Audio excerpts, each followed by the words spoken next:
तो hello guys, स्वागत है आपका अपने YouTube channel study for semester में, जहाँ पे आपके एग्जाम से रिलेटेड जितने भी इंपॉर्टेंट नोटिफिकेशंस होते हैं वो सबसे पहले प्रोवाइड करवाई जाती है और साथ ही आपके एग्जाम्स की तैयारी बहुत ही आसान और सरल शब्दों में करवाई जाती है। ठीक है, तो आज हम लोग पॉलिटिकल साइंस के एक टॉपिक के ऊपर इस वीडियो में डिस्कशन करेंगे।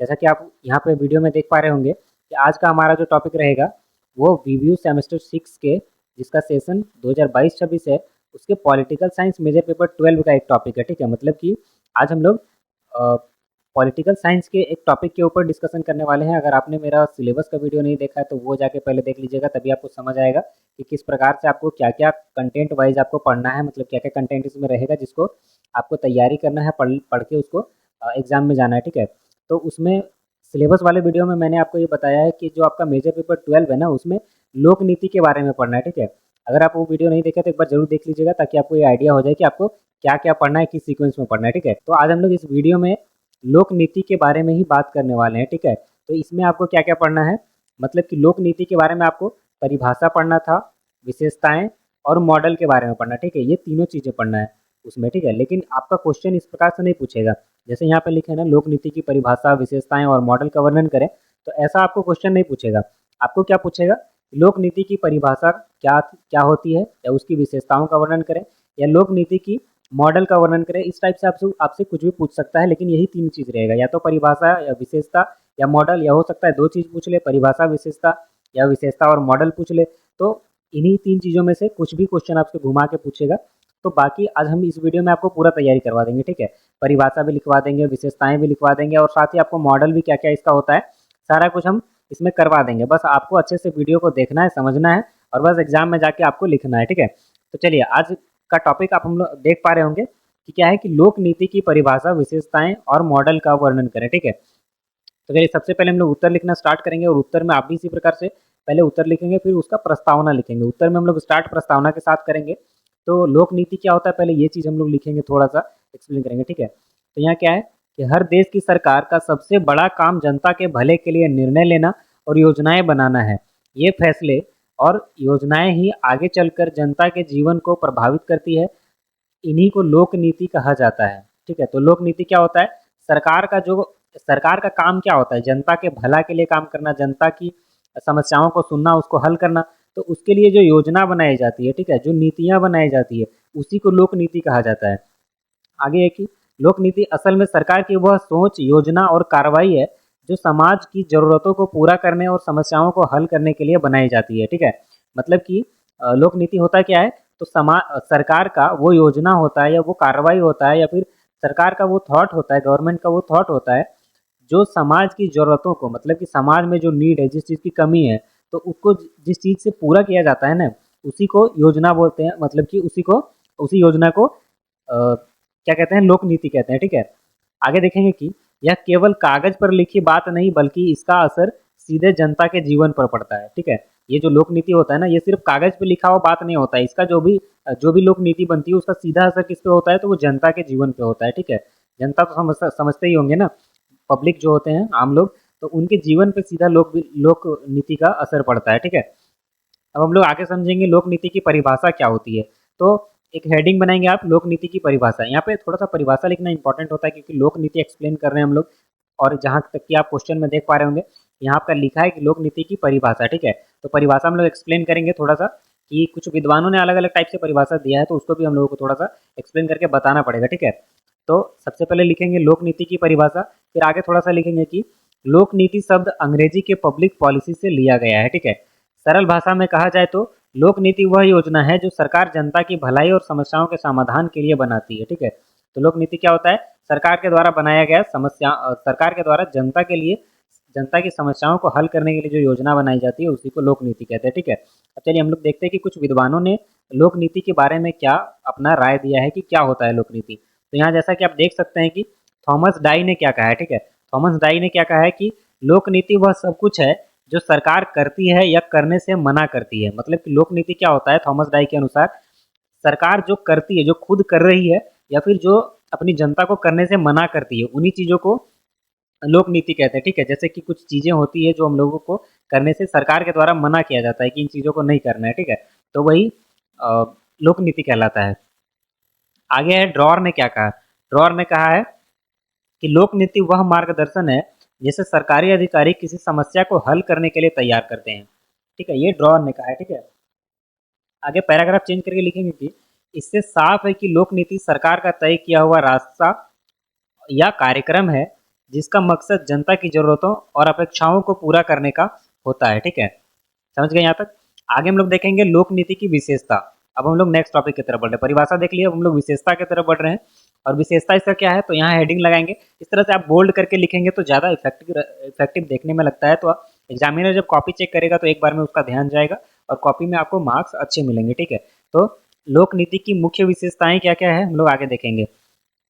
लोक नीति की कुछ खास बातें हैं जिनसे यह अलग पहचान रखती है। ठीक है, तो वो क्या क्या खास बात है जो लोक नीति में है जिसकी वजह से इसका एक अलग पहचान बनता है, तो वो पहले नंबर में है सरकार द्वारा बनाई जाती है। मतलब कि लोक नीति केवल सरकार ही बना सकती है, निजी संस्थाएं या संगठन अपनी योजना बना सकते हैं पर वे लोक नीति नहीं कहलाती। ठीक है, तो लोक नीति का एक स्पेशलिटी क्या होता है, मतलब कि एक विशेषता क्या होता है कि वो सिर्फ सरकार के द्वारा बनाया जा सकता है। कोई निजी कंपनी या कोई संस्था जो होती है वो अपनी योजना तो बना सकती है, लेकिन वो उसकी खुद की योजना रहेगी, ना कि जनता के लिए बनाया जाएगा। ठीक है, वो उनकी खुद की योजना रहेगी, इसलिए उसको लोक नीति नहीं कहा जा सकता है। अगर सरकार बनाती है तभी लोक नीति कह सकते हैं उसको। दूसरा है जनहित के लिए। ये किसके लिए होता है, जनहित के लिए, मतलब कि लोगों के हित के लिए होता है। इसमें लिखेंगे कि लोक नीति का उद्देश्य जनता का भला करना होता है। यह किसी एक व्यक्ति या समूह के लिए नहीं बल्कि पूरे समाज के लिए होता है। ठीक है, लोक नीति मतलब कि जनता के हित के लिए किया जाता है। मतलब लोक नीति का जो कॉन्सेप्ट है वो जनता के हित के लिए लाया गया है। ठीक है, यह किसी एक पार्टिकुलर व्यक्ति के लिए नहीं किया जा सकता, ये पूरे समाज के लिए होता है। तीसरा है लिखित या प्रलिखित, मतलब कि पहले से लिखा हुआ। जैसे इसमें लिखेंगे कि अधिकतर नीतियां लिखित रूप में होती है ताकि सबको पता रहे कि सरकार क्या करना चाहती है। ठीक है, अगर बोल के बता देगी तो क्या पता आगे चल के वो बात से मुकर जाए। तो इसलिए ये सब जो होता है, मतलब नीतियां जो होती है वो क्या होती है, लिखित होती है। ठीक है, नेक्स्ट देखिए, यह है निर्णयात्मक प्रकृति। ठीक है, इसमें क्या लिखेंगे कि लोक नीति यह तय करती है कि कौन सा काम किया जाएगा और कौन सा काम नहीं किया जाएगा। ठीक है, मतलब कि लोक नीति के माध्यम से ही सरकार यह जानना, मतलब यह तय कर पाती है कि कौन से काम को करना है, कौन से काम को नहीं करना है, और कौन से काम को पहले करना है, किसको डिले करना है। ये सभी चीजों को नीतियों के द्वारा ही तय किया जाता है। ठीक है, आगे बढ़ेंगे हम लोग। फिफ्थ टॉपिक में देखेंगे गतिशील। ठीक है, मतलब बदलने योग्य। इसमें क्या लिखेंगे कि समाज और समय के हिसाब से नीतियां बदलती रहती है।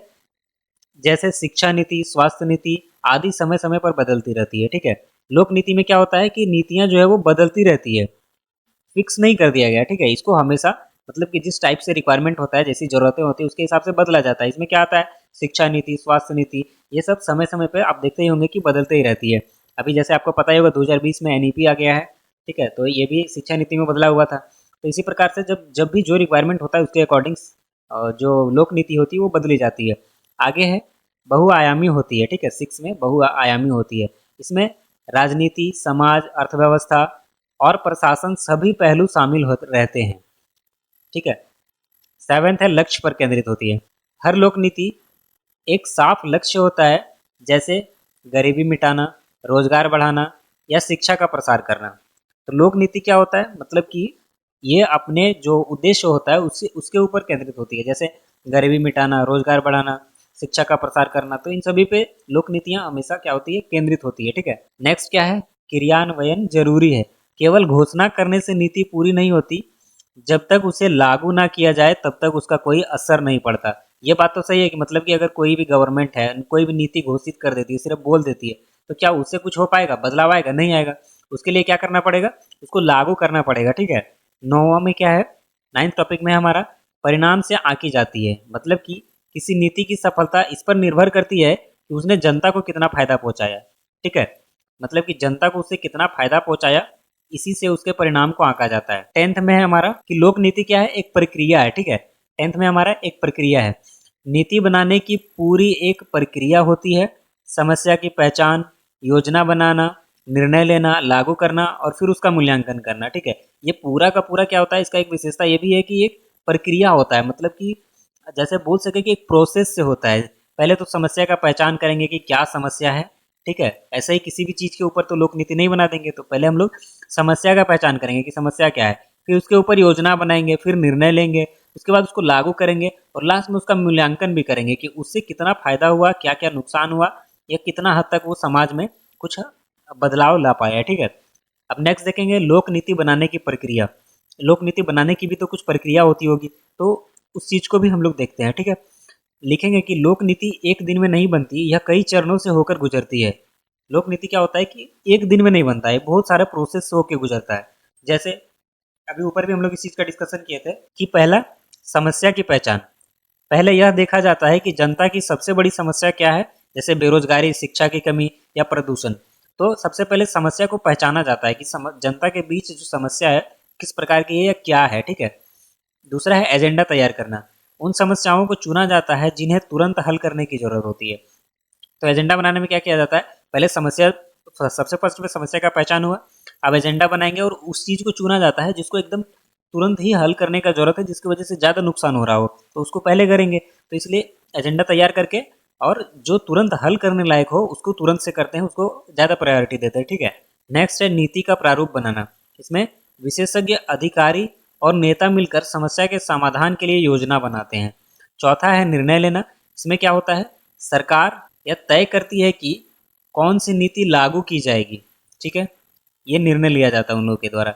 और फिफ्थ पॉइंट में हमें वापस से हमारा क्या है, क्रियान्वयन करना, ठीक है, मतलब इम्प्लीमेंट करना। तो क्या है कि नीति लागू करने के लिए विभाग बनाए जाते हैं, धन की आवश्यकता होती है, धन की व्यवस्था होती है और प्रशासन काम करती है, ठीक है। ऐसे ही कोई भी चीज़ इम्प्लीमेंट नहीं हो जाता है, तो सबसे पहले नीति लागू करने के लिए एक विभाग बनाया जाता है, एक अलग विभाग का निर्माण किया जाता है। उसके बाद कुछ उसमें पैसा भी लगता होगा, तो धन की व्यवस्था की जाती है और फिर इन सभी के बाद प्रशासन काम करता है, ठीक है। समझ गए यहाँ तक। नेक्स्ट है मूल्यांकन करना। अब फाइनल पॉइंट में क्या है, मूल्यांकन करना। अंत में यह देखा जाता है कि नीति से जनता को कितना लाभ हुआ, यदि कमी रह जाए तो उसमें बदलाव किए जाते हैं, ठीक है। अब देखिए नीति बना दिया गया है, इम्प्लीमेंट भी कर दिया गया है, लेकिन अब उससे फायदा कितना हुआ है जनता को, ये भी तो देखना है। तो लास्ट में मूल्यांकन करना होता है, इसमें इसका एक प्रोसेस होता है मूल्यांकन करना। इसमें देखा जाता है कि इस चीज़ से जनता को कितना फायदा हुआ है, अगर फायदा नहीं हुआ है, कुछ कमी रह गया है, तो वापस से इसमें कुछ इम्प्लीमेंट करके, मतलब इसमें कुछ इम्प्रूवमेंट करके, बदलाव करके और वापस से इम्प्लीमेंट किया जाता है, ठीक है। नेक्स्ट है लोक नीति के प्रमुख मॉडल। अब हम लोग लास्ट टॉपिक जो हमारा था मॉडल, वो देखेंगे। लोक नीति के प्रमुख मॉडल में लिखेंगे कि नीति बनाने की प्रक्रिया को समझने के लिए कई विद्वानों ने मॉडल दिए हैं। ये मॉडल हमें बताते हैं कि नीतियाँ कैसे और किन कारणों से बनती है, ठीक है। मॉडल अब हम लोग देखेंगे एक एक करके इसका। सबसे पहला है संस्थागत मॉडल, मतलब कि इंस्टीट्यूशनल मॉडल, ठीक है। इस मॉडल के अनुसार नीति केवल सरकारी संस्थाएं जैसे संसद, न्यायपालिका और कार्यपालिका ही बना सकती है, यानी नीति का अधिकार सरकार के पास होता है। नेक्स्ट है प्रक्रिया मॉडल, प्रोसेस मॉडल। यह मॉडल बताता है कि नीति बनाने की एक क्रमबद्ध प्रक्रिया होती है, जैसे समस्या का पहचान करना, एजेंडा बनाना, ठीक है, निर्णय लेना, फिर इम्प्लीमेंट करना, फिर उसका लास्ट में मूल्यांकन करना। ये सारा एक प्रोसेस होता है। नेक्स्ट है समूह मॉडल। समूह मॉडल में क्या होता है कि इस मॉडल में कहा गया है कि अलग अलग हित समूह जैसे मजदूर संगठन, उद्योगपति, किसान संघ सरकार पर दबाव डालते हैं और उनकी मांगों के आधार पर नीतियां बनाई जाती है, ठीक है। मतलब कि मान लीजिए कि अभी एक मजदूर वर्ग है जिसको किसी चीज़ की बहुत हार्डली किसी भी चीज़ की ज़रूरत है उसको, ठीक है। तो वो क्या करेगी, सरकार के ऊपर दबाव डालेगी और नीति बनाने के लिए फोर्स करेगी, ठीक है, कि सरकार को हमारे लिए भी कुछ काम करना चाहिए। ये कौन बोलेगा, मजदूर वर्ग। तो जब सरकार इस टाइप से जब कोई नीति बनाती है ना, लोक नीति, तो उसको समूह मॉडल बोलते हैं, ठीक है। नेक्स्ट है अभिजन मॉडल, मतलब इलाइट मॉडल। तो इसमें क्या होता है कि इस मॉडल के अनुसार समाज में एक छोटा सा अभिजन वर्ग होता है जो असली नीति बनाता है, जनता केवल उसका अनुसरण करती है, ठीक है। नेक्स्ट है तर्क संगत मॉडल। इसमें क्या है कि इस मॉडल के अनुसार नीति पूरी तरह सोच समझकर सभी विकल्पों का विश्लेषण करके बनाई जानी चाहिए ताकि सबसे अच्छा परिणाम मिले, ठीक है। ये तो सही बात है कि अच्छे से सभी चीज़ों का विश्लेषण करके और नीतियां बनानी चाहिए ताकि इसका फायदा, इसका परिणाम जो है वो अच्छे से मिले। नेक्स्ट क्या है, नेक्स्ट है कर्मिक परिवर्तन मॉडल, ठीक है। इसमें कहा गया है कि नीतियां अचानक नई नहीं बनती, बल्कि पुरानी नीतियों में थोड़ा थोड़ा सुधार और बदलाव करके आगे बढ़ती है। और सेवेंथ है खेल सिद्धांत मॉडल। इसमें है कि यह मॉडल बताता है कि नीति बनाते समय सरकार और अन्य पक्ष एक दूसरे की चाल का अंदाजा लगाकर फैसले लेते हैं। इससे इसमें रणनीति और प्रतिस्पर्धा का तत्व रहता है। नेक्स्ट है सार्वजनिक चुनाव मॉडल, पब्लिक चॉइस मॉडल। इस मॉडल में कहा गया है कि नीति बनाने में शामिल लोग अपने निजी फायदे को ध्यान में रखते हैं, इसलिए कई बार नीतियों पर व्यक्तिगत हित हावी हो जाते हैं। ठीक है, मतलब कि नीति बनाते टाइम कुछ लोग क्या होता है कि सिर्फ अपने पर्सनल फायदे को ज़्यादा ध्यान दे देते हैं, तो इसलिए कई बार नीतियों पर व्यक्तिगत हित हावी हो जाता है। ठीक है, नेक्स्ट है प्रणाली मॉडल। ठीक है, सिस्टम्स मॉडल। तो इसमें क्या कहा है कि डेविड स्टर्न ने यह मॉडल दिया। इसमें कहा गया है कि समाज से मांगे और समर्थन सरकार तक पहुंचते हैं, सरकार उन मांगों को प्रोसेस करके नीति के रूप में जनता को देती है। ठीक है, प्रणाली मॉडल में क्या होता है कि इसमें क्या कहा गया है कि समाज से मांग जो है वो उसका समर्थन सरकार तक पहुंचती है, फिर सरकार उन मांगों को प्रोसेस करके अच्छे से सब कुछ चेक करके जांच पड़ताल और अच्छे से मतलब सब कुछ प्रोसेस करने के बाद नीति बना के देती है। ठीक है, अब यहाँ तक हो गया। अब हम लोग फाइनल इसका निष्कर्ष लिखेंगे। सभी चीज़ों को देख लिए हम लोग, परिभाषा, विशेषता और मॉडल, तीनों चीज़ों को देख लिए। ये 3 चीज़ आपको मेनली पढ़ना था। ठीक है, अब निष्कर्ष लिखना है यहाँ पे। तो निष्कर्ष में क्या लिखेंगे कि लोक नीति लोकतंत्र की आत्मा कही जाती है। यह सरकार और जनता के बीच एक पुल का काम करती है। सरकार के फैसले, योजनाएं और कार्यक्रम ही जनता के जीवन में बदलाव लाते हैं। लोक नीति की सफलता इस बात पर निर्भर करती है कि वह जनता की असली जरूरतों को कितनी अच्छी तरह से पूरा करती है। अच्छे और तर्कसंगत मॉडल अपनाकर नीतियां बनाई जाए तो समाज का विकास तेजी से हो सकता है। ठीक है, तो यह है इसका निष्कर्ष।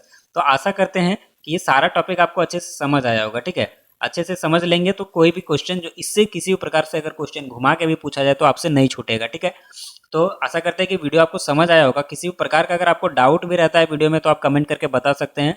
हम वहाँ पे आपके कमेंट सेक्शन में रिप्लाई करके आपके डाउट को दूर करेंगे। तो अगर वीडियो पसंद आया हो, वीडियो से कुछ इन्फॉर्मेशन मिला हो तो अपने दोस्तों के साथ भी शेयर करें और साथ ही चैनल को सब्सक्राइब कर लें और बेल आइकन को ऑल पे सेट कर लें ताकि कोई भी प्रकार का नोटिफिकेशन इस चैनल से आपसे मिस ना हो और आप अपने एग्जाम की तैयारी को अच्छे से कर पाओ। तो आज के इस वीडियो में इतना ही। चलिए मिलते हैं फिर से किसी नेक्स्ट टॉपिक के साथ। तब तक के लिए धन्यवाद।